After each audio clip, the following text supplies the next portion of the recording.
Watter een van die volgende kombinasies is beide onversadigde koolwaterstowwe? Die korrekte antwoord is B, eteen en etyn. Ons begin deur te kyk na etanol en etanoosuur. Daardie is nie koolwaterstowwe nie en die vraag vra spesifiek dat ons kyk na koolwaterstowwe.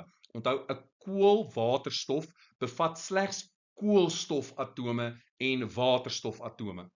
Etanol bevat 1 suurstofatoom en etanoosuur bevat 2 suurstofatome. So C en D is outomaties uit.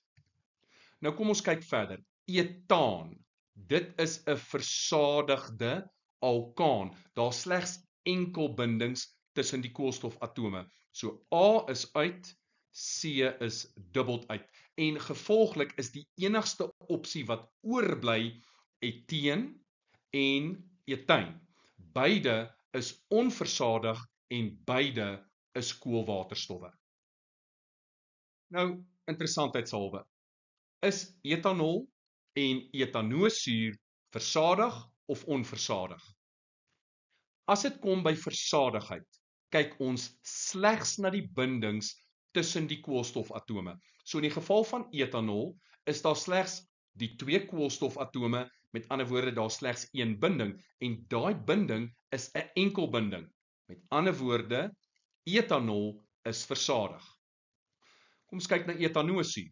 Ook hier is daar slegs 1 binding tussen 2 koolstowwe en dit is 'n enkelbinding.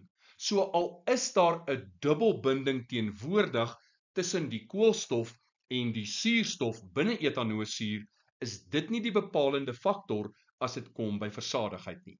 En daarom kan ons sê etanol met slegs 'n enkelbinding tussen die koolstofatome en etanoosuur met slegs 'n enkelbinding tussen die koolstofatome is beide versadig.